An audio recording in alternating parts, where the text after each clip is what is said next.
Welcome back to the last quarter. Well, boys, we're talking about all sorts of stuff in the opening. In the closing, I want to ask you this one, just to start with.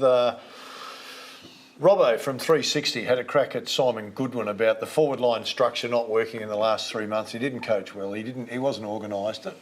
You know what I find? Everyone's entitled to their opinion, so fine for him to have an opinion. But over the course of this year, we've seen coaches start to fire back to defend their team on certain issues, and the people in the media have got all over them for defending them. So I get that feeling it's okay to fire one, but if you fire back, so if Simon Goodwin came out tomorrow and said, "Did you come to any trainings this year, Robbo? Did you go to any events? Did you see it? Have you coached at all, mate? Do you know what we're doing?" Yeah. He would be going, "Oh, don't start throwing that stuff at me. No, don't go with that." When does it get to a point where the coaches, it's okay for them to go, "No, you were wrong and you were wrong and you were wrong, and these are the reasons you were wrong," and they learn from that as opposed to get defensive and then come back in large numbers having a crack. So Luke Beveridge, for example, had a go at the start of the year and got pillared. Oh, he's losing the plot, he's too aggressive. Yeah. Yet if you look back at what he said, he was actually right in what he said. Yeah, that's right. But because it's I can't see it happening. I know what you're saying. Never happen. I can't see it happening. But it's unfair. It's completely unfair that you got a coach that's generally played lots of footy. But they won the grand final last year and they're playing in the final. He's all-Australian coach. I think you need to understand. And you're questioning him. They need to understand how tough the league is, how tough it is to win. You know, so they got back and had another crack at it, and you're critical of that. Yeah. I don't realise that. I don't think that they're understanding how difficult it is just to get into the finals. Then how difficult it is to advance further into the finals. I agree. Would he have said this a couple of weeks ago when Melbourne absolutely belted Brisbane? Would Robbo have come out and said that then? I didn't see an article then. That's what I'm saying. You know, that was as good a performance from any team you'll see. So I'm all for, as a journalist, ask the question and then accept the answer, as opposed to, and I know we're in a different world now because everything has to be instant, so they're giving opinions but they're not informed. And I just think they need to understand that you're having a go at me.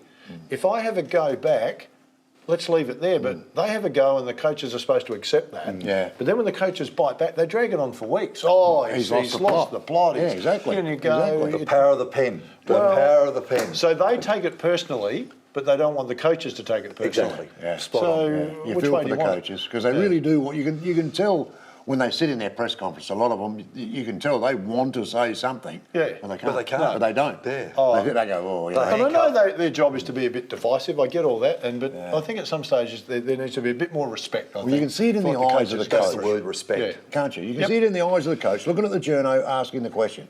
You can see that, mate.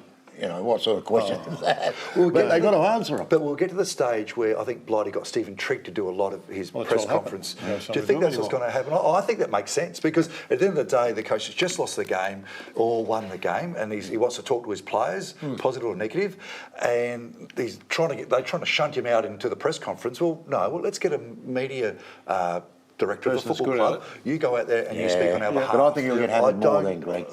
But the fans will get hammered more. It is not appearing. Well, you've done it. You've been through it. It's a really difficult time. Straight after the game, you want to go and address the players, and then the media people are giving you the stats, so you've got something kind of to talk to because basically that's what the media understand the most, the stats. And then you're frustrated with the loss, and then you sit down, and this has happened to me numerous times. First question, if you can imagine this. All that's going through your head, and these people have watched the game, so they're emotionally unattached to it, and they go, Brett Maher rolled his ankle in the first 3 minutes of the game. Were you disappointed with that? No. And I can guarantee on my life, mate, I couldn't tell you the number of times I've wanted to say, no, actually, I was hoping he did it. I was actually hoping he broke it and he's out for the rest of the season. Because I was disappointed one of our best players rolled. Or maybe during his warm-up. That would have been great as well. So I've seen the one where, I think it's Ross Lyon finally says, really, that's the best question you can come with after 2 hours? I guarantee if you sat with all the coaches in any sport, they go, I'll give you a couple hundred of those. All right, just quickly, because we've got to go. Tonight, Lions, Geelong. I'm going to go for Lions. Yep. I don't know why. Geelong. I'm going Geelong. I really don't know why, but I have a feeling. I have a little feeling in my water about the Lions. I'm with you. The Lions, all right. And then Collingwood, Sydney. Sydney because I want to see a Brisbane-Sydney final. Okay, for you? I think Sydney will win it. Sydney. And congratulations to you as well. You got two teams that will one deep into the finals. Three. Lions, and of course you got North Adelaide. So 3. Yeah, I am And the wine flies. That's right, the Oh, wine flies, mate. I'm a little corner piece over here in a big puzzle, mate, with not much in it. We've got to go. Time for us to get out of here. Hope you've enjoyed the show, everybody. Look forward to your company next week. Bye.